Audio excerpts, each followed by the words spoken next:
ఈ వైసీపీ వాళ్ళు ఎవరైతే యాంకర్ మీద చర్యలు తీసుకోమంటున్నారో ఆ యాంకర్ చేసింది తప్పే అయితే ఒక విషయంలో జగన్ గారు చేసింది కూడా తప్పే కదా. అలాగనుకుంటే జగన్ గారిని కూడా జైల్లో పెట్టాలి కదా, అతని మీద చట్టపరమైన చర్యలు తీసుకోవాలి కదా. యాంకర్ చేసింది తప్పైతే మీ జగన్మోహన్ రెడ్డి చేసింది కూడా తప్పే. అటువంటి విషయాలు మీకు కనపడవా? నేను అలా మాట్లాడడానికి ఒక కారణం ఉంది ఫ్రెండ్స్, చూడండి. Hi friends, welcome to our YouTube channel.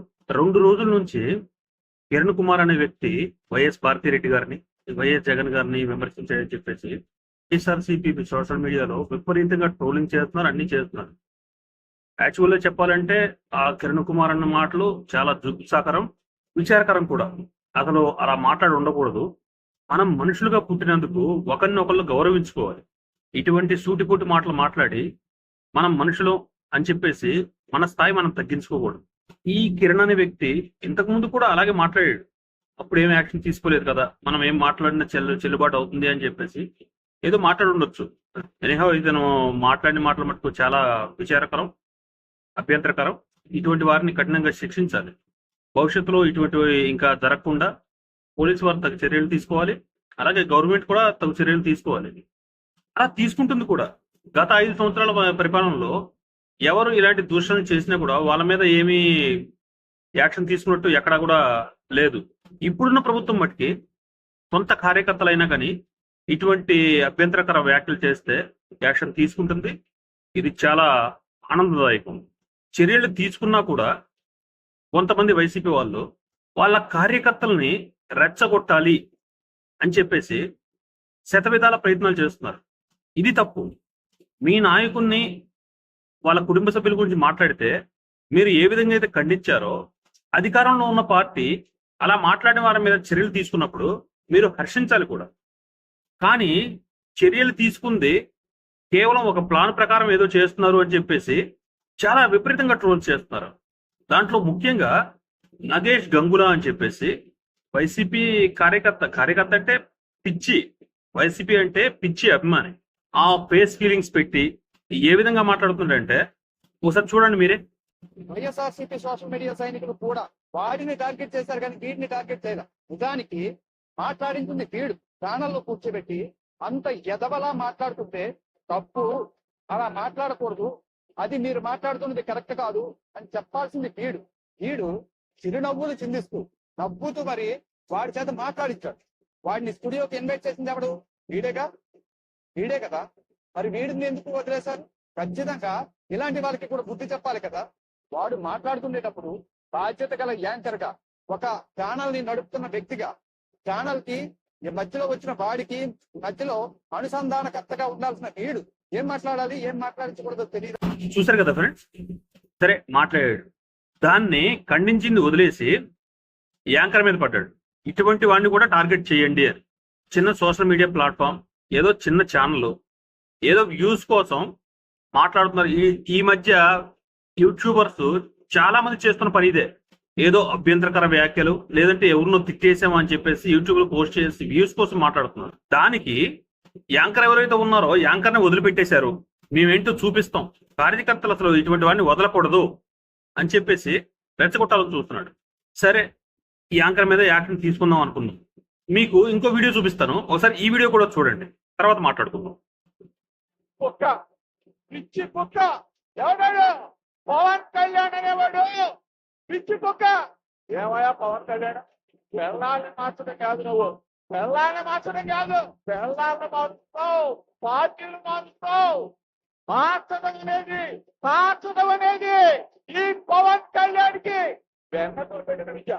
అక్కడ ఢిల్లీలో ఒకడు ఉన్నాడు, ఒక విగ్గురాజు గారు ఉన్నాడు. ఆ విగ్గురాజు గారు నువ్వు కలిసి ఒక కంపెనీ పెట్టు. లైట్ చేసి చెప్తా ఉన్నా, మా అన్నయ్య మా జగనన్న మాకు అన్నం పెడుతున్నాడు. మా వెంట్రుగా కూడా పీకలేరు. ఇంకొకడున్నాడు ఈ మధ్య నడుచుకుంటా తిరుగుతూ ఉన్నాడు. ఊర పంది ఎట్లా తిరుగుతూ ఉన్నాడు. చంద్రబాబు నాయుడు గాలి కొల్లేశాడు. నువ్వు జగనన్నతో నువ్వెంతరా బాబు? చూశారు కదా ఫ్రెండ్స్, ఏదైతే ఈ నగేష్ గంగుల అనే వ్యక్తి ఇక్కడ ఆపాలి కదా అని మాట్లాడినప్పుడు, ఏదైతే ఒక ఎమ్మెల్యే స్థానంలో ఉన్న వ్యక్తి అలా పిచ్చి కుక్క ఊరపంది అని మాట్లాడినప్పుడు, ముఖ్యమంత్రి స్థానంలో ఉన్న వ్యక్తి, యాంకర్ కాదు, ముఖ్యమంత్రి స్థానంలో ఉన్న వ్యక్తి ఖండించి ఆపాలా లేదా? ఆ యాంకర్నే వదలనప్పుడు ఇటువంటి ముఖ్యమంత్రిని వదలాలంటారా? మనం ఈజీగా వేరే వాళ్ళ మీద బురద చల్లేయచ్చు, కానీ మనం చేసిన పని ఏంటి అని చెప్పేసి మనం కూడా ఒకసారి ఆలోచించుకోవాలి. మీరు మంచి చేసి వేరే వాళ్ళు మంచి చేయకపోతే ఖచ్చితంగా నిలదీసి ప్రశ్నించవచ్చు.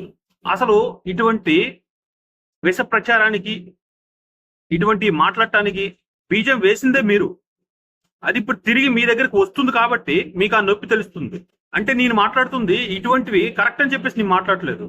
ఇటువంటి ఎవరు చేసినా, ఇంక్లూడింగ్ నేను చేసినా కూడా ఇది 100% తప్పే. దీన్ని ఖండించి తీరాలి. అరే మా పార్టీ వాడు చేశాడులే, మాకెందుకు, మాకు బాగా సంతోషం వస్తుంది అని అనుకుంటే రేపు మీ దాకా వస్తుంది. అప్పుడు మీకు ఆ నొప్పి తెలుస్తుంది. ఇప్పుడు యాంకర్ని శిక్షించాలి అంటే మీ నాయకుడు జగన్మోహన్ రెడ్డి గారిని కూడా శిక్షించాలి కదా. అతను చేసిన తప్పైతే మీ జగన్మోహన్ రెడ్డి కూడా చేసిన తప్పే కదా. ఇలాంటివి మీకు కనపడవా? తప్పు అనేది ఎవరు చేసినా తప్పే, ప్రతి ఒక్కరిని అడిగి తీరాల్సిందే. కానీ ఇదొక్క విషయమే కాదు, చాలా వీడియోలు ఉన్నాయి. వైసీపీ వాళ్ళు జనసేన వాళ్ళని కానీ, టీడీపీ వాళ్ళని కానీ, వాళ్ళ ఫ్యామిలీని ఉద్దేశించి మాట్లాడిన వీడియోలు చాలా ఉన్నాయి. అవి ఒక్కసారి మీరు కూడా తిరగదిప్పి ఒకసారి చూసుకోండి. సమాజానికి ఏం మెసేజ్లు ఇచ్చారో మీరే చూసుకోండి. మీరు చూసుకొని ఒకసారి మాట్లాడండి. కానీ చివరిగా ఒకే ఒక మాట ఫ్రెండ్స్, ఈ కిరణ్ అనే వ్యక్తిని ప్రభుత్వమే కానీ ప్రోత్సహించి ఉంటే ఈ పాటికి కిరణ్ అనేవాడు నాకు ప్రభుత్వమే ఇలా మాట్లాడమని చెప్పింది అని చెప్పేసి కంపల్సరీగా చెప్పుండేవాడు మీడియా ముందు. అయినా మీకంటే ముందే టీడీపీ నాయకులు వాళ్ళంతా కదా దీన్ని వ్యతిరేకించింది. ఇతను ఇలా ఉండకూడదు అని చెప్పేసి ఎక్కువ మంది చెప్పింది టీడీపీ వాళ్ళే చెప్పారు కదా. అవి మీకు కనపడవు. మంచి చేసినా కానీ విష ప్రచారం లాగానే ప్రచారం చేయాలి, అది మీకు కావాల్సింది.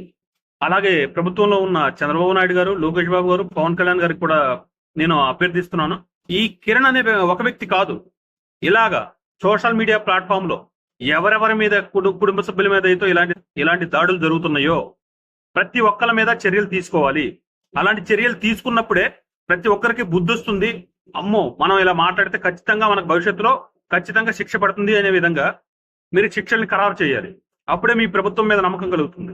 ఆ ప్రభుత్వంలో ఎలాగో ఇలా మాట్లాడే వారి మీద శిక్షలు కాదు కదా, కనీసం ఎటువంటి చర్యలు కూడా తీసుకోలేదు. కనీసం ఇప్పుడున్న మీ ప్రభుత్వం అయినా కానీ ఇలాంటి చర్యలు తీసుకున్నందుకు చాలా అభినందనీయం. దయచేసి ఈ ప్రభుత్వాన్ని మంచి మార్గంలో నడిపించండి. సోషల్ మీడియాను కూడా ఒక క్రమ పద్ధతిలో నడిచే విధంగా తీసుకుని వెళ్ళండి. ఇలాగ సోషల్ మీడియా వేదికగా కుటుంబ సభ్యుల మీద ఎవరైతే దాడులు చేస్తున్నారో వాళ్ళ మీద కఠినమైన శిక్షలు తీసుకోవాలని అనుకుంటూ సెలవు తీసుకుంటున్నాను. Thank you friends.